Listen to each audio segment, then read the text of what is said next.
in the name of Jesus that you will do a miracle for them, oh Lord. Whatever situation that they are going through, oh Lord, whatever need that they have, oh Father, I thank you because you are more than able, you are more than capable to do that for them in the name of Jesus Christ, oh Lord.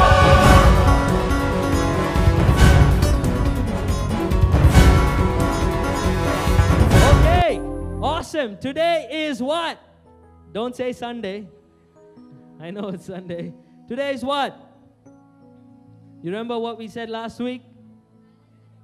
Today is not Valentine's Day, thank you. Huh? Yeah, today is Love Talk, man. This is serious stuff right here. Some of you have never brought your notebooks before, have brought your notebooks all of a sudden. Huh? What's up with that? I told someone on Friday, I said, we're going to be talking about dating, relationships, and that 3-letter word. So he comes after service, Pastor, that 3-letter word. I was like, yeah, I love you. Arey brother, not 3 words, 3-letter word. Oh, okay, Pastor, I love you. Arey, okay, forget it. I'm not going to talk to this guy anymore. All right. So we know many of you are either in a relationship, many of you are looking to get into a relationship. All right. Myself and Pastor Nicole are going to help you out today. I know many of you are looking for that hot guy. Many of you are looking for that hot girl. Like, just look how blessed Pastor Nicole is. She got this hot guy. Ah, yeah, what's up? Okay, cool down. I know. Excuse me, what about me? Shh, all right, don't worry about that. that. He also has a nice wife, don't you agree?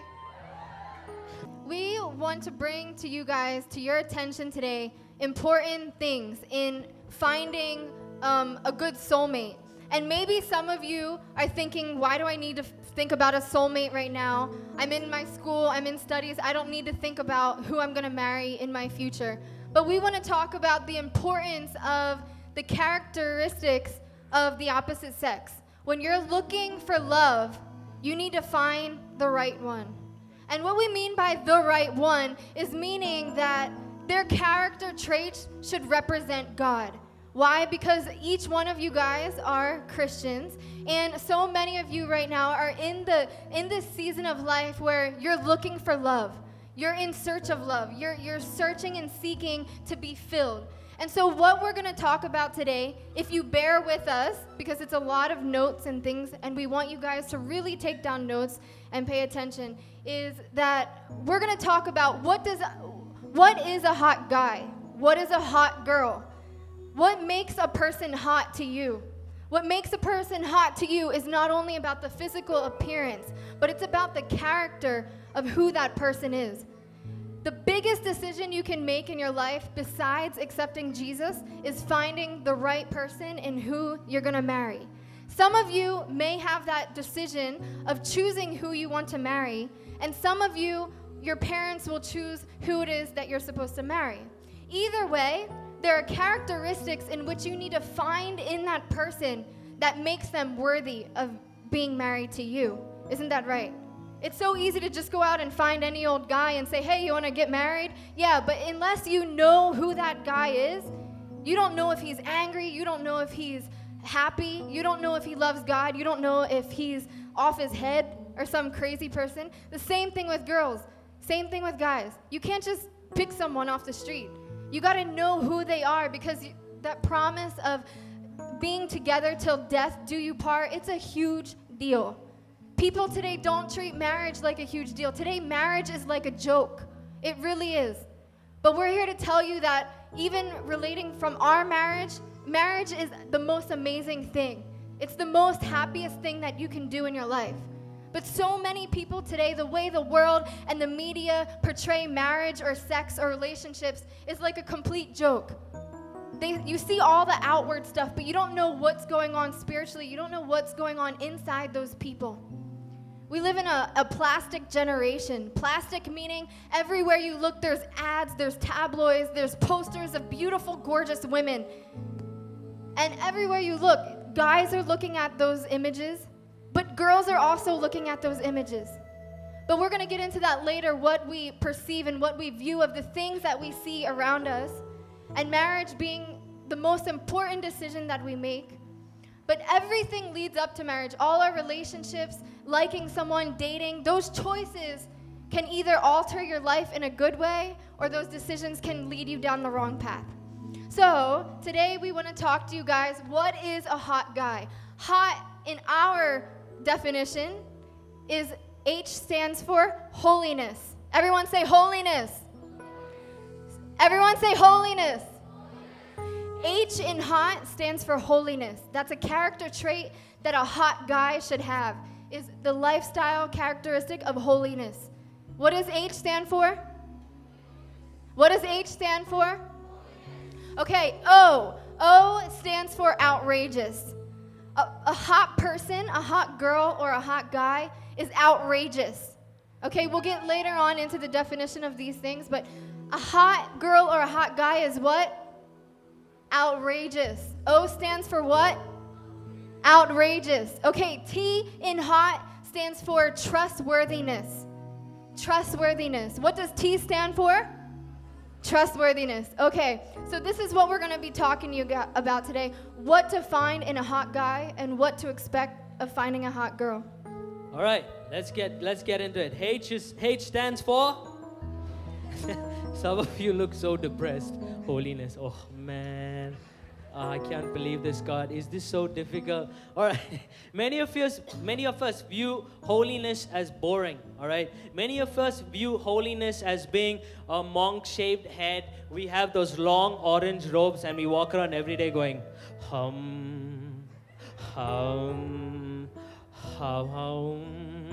All right, many of us think that that's what holiness is. But holiness is not on the outward, okay? Holiness is to do with the inward. You see some examples in the Bible. Many characters demonstrated a life of holiness when they knew who they were in Christ Jesus. All right, let's take Apostle Paul, for example. Was a murderer. He used to go and kill Christians for fun, and he used to do all these things. But when he had an encounter with Jesus, everything for him completely changed. He wasn't focused on the outward anymore, but he was focused on the inside. Nowadays in our world, we always think that we look at the outside. We always think, oh, okay, that person must be a really good Christian. That person looks so good. Why? Because outside he's dressed well. Oh, he puts makeup. Oh, he combs his hair. He spikes his hair or whatever, okay? But we are so based on the outside. But no, holiness comes from the inside out. All right, write that down. Holiness comes from the inside out, not the outside in. You want to live a holy lifestyle, you got to focus on what Jesus has done for you on the cross of Calvary, okay? It's not a joke. It's not something to play around with. You don't have to struggle to live a holy life. Why? Because your Father, your Heavenly Father, Jesus Christ, stands next to the Father. He is already righteous and holy. The Bible says, as He is, so are we in this world. Do you understand that? As He is Jesus holy? Yes, then you got to believe. Now Jesus lives inside of you. So the power to live holy and the power to overcome temptations comes from inside and believing what Jesus has done for you. And when you know that you are holy, you know that you are set apart.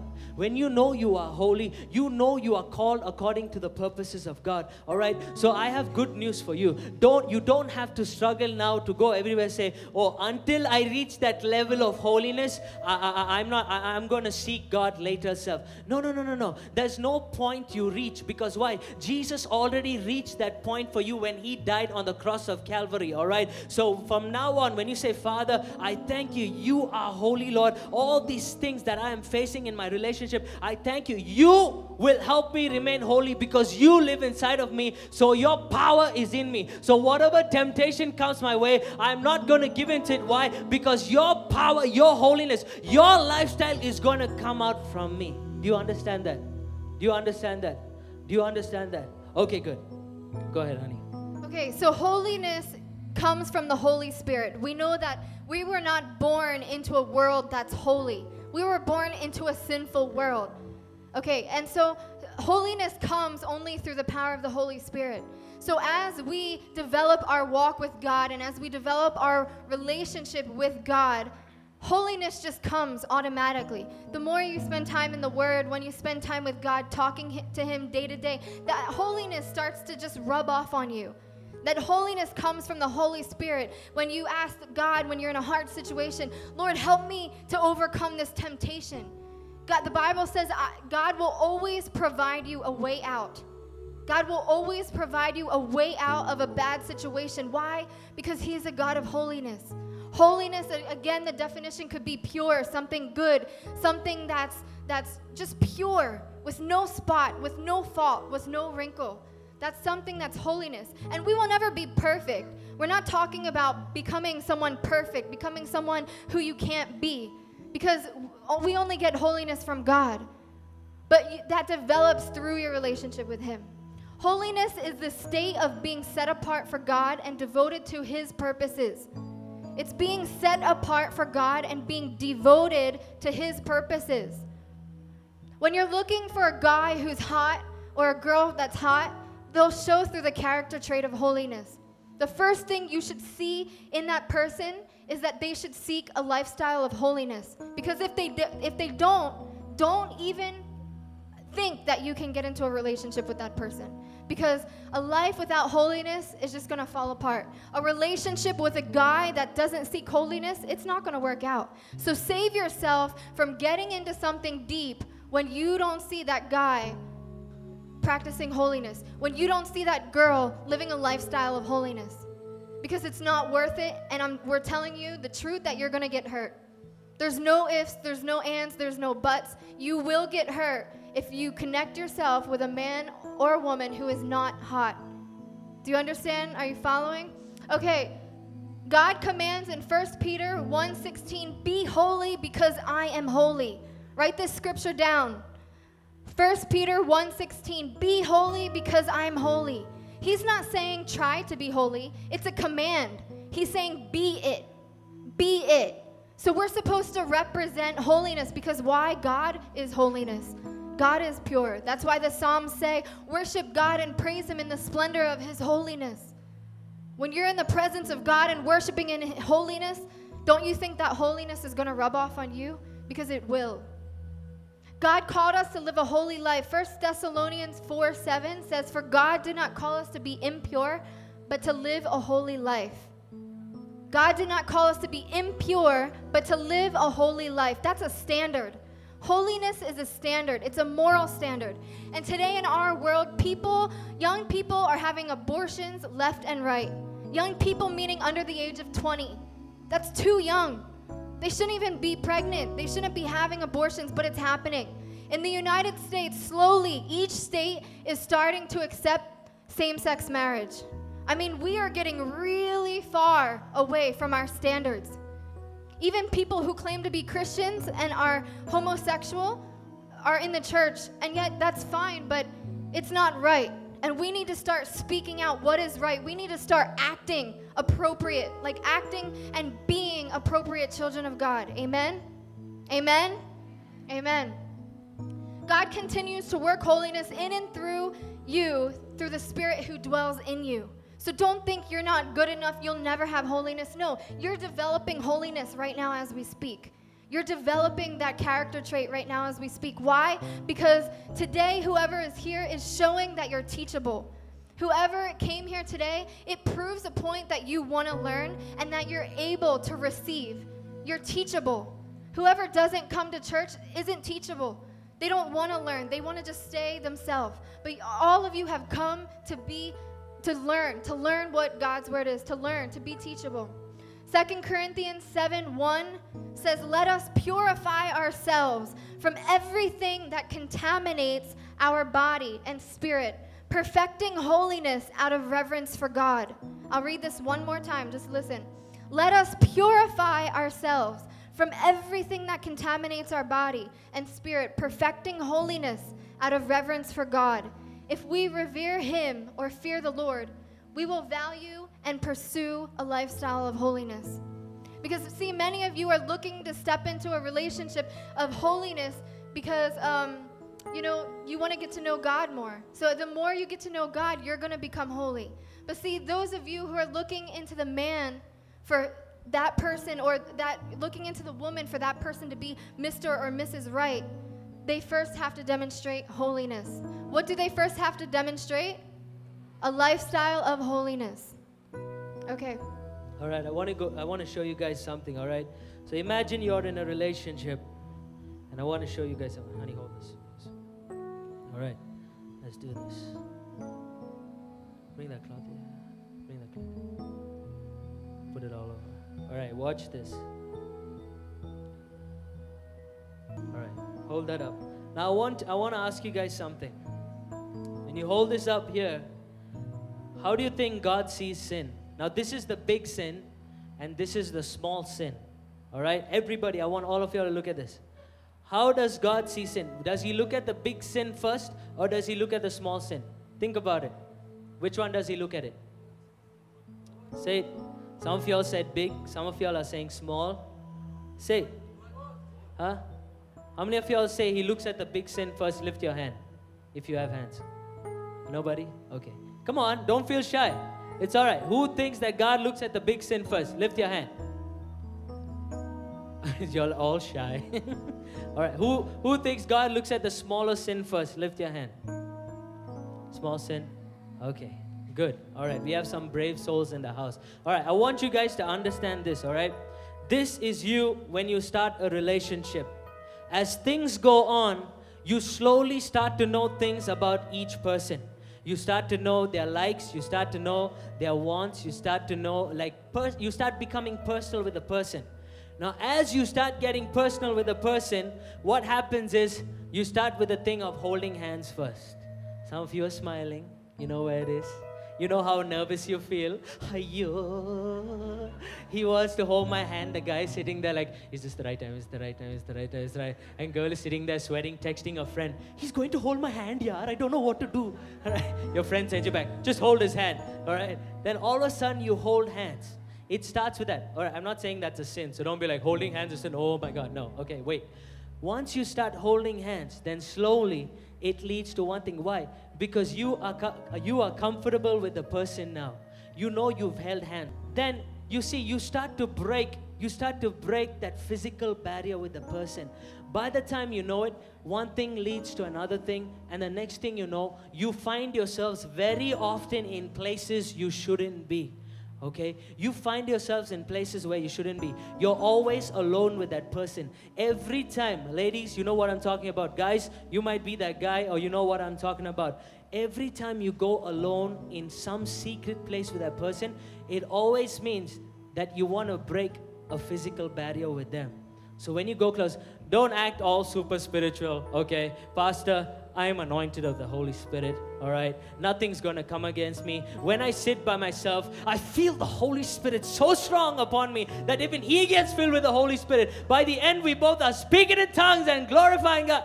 Please, please, please, all right? I don't care how anointed you are. Your flesh is always the flesh, and it will always be there. Okay, thank you. All right.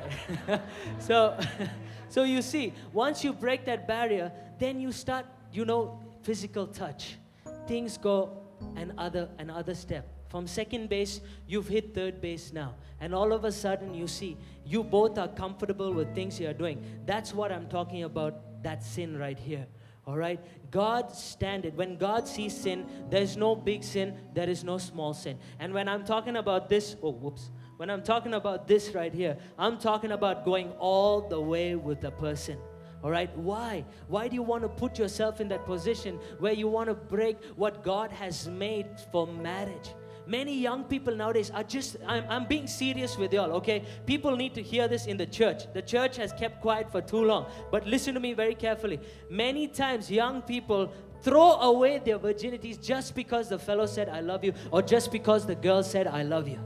That's what it's come to. We cheapen what God has created for marriage, and we cheapen ourselves when we give ourselves away and we lose our virginity.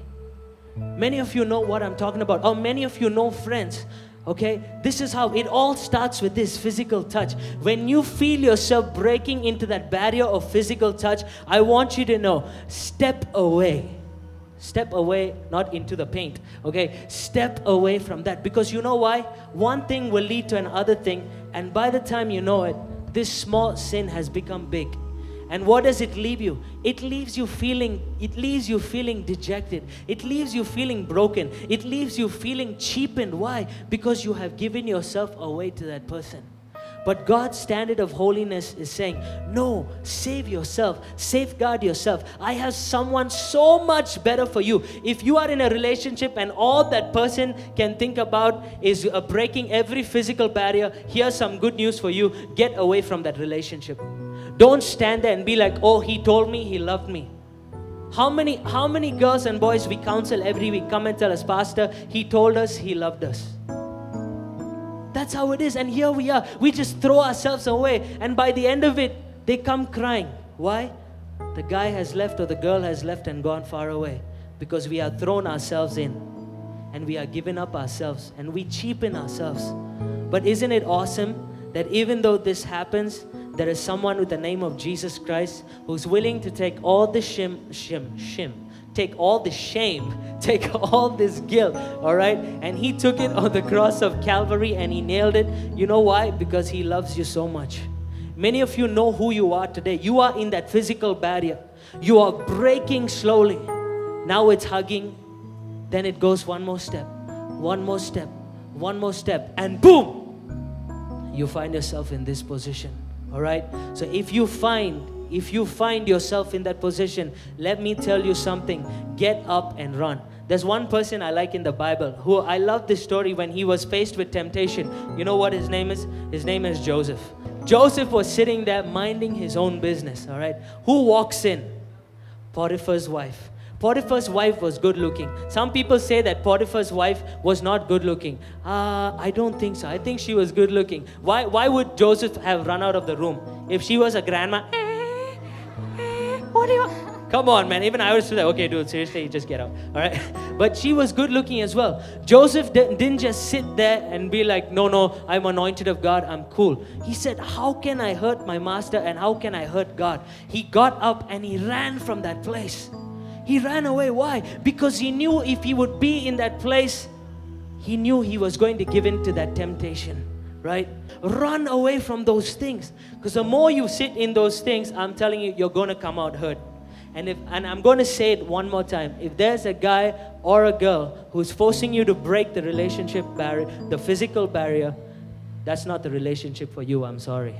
That is not the relationship for you. You will know when he is after the things of God. You will know when that person is after what God wants for their life. You will know when that person wants only the will of God to be done for their lives. Do you get me? All right, good. If you are blessed by today's message or need prayer or want to support this ministry, please call the number on your screen right now or log on to www.fgag.tv.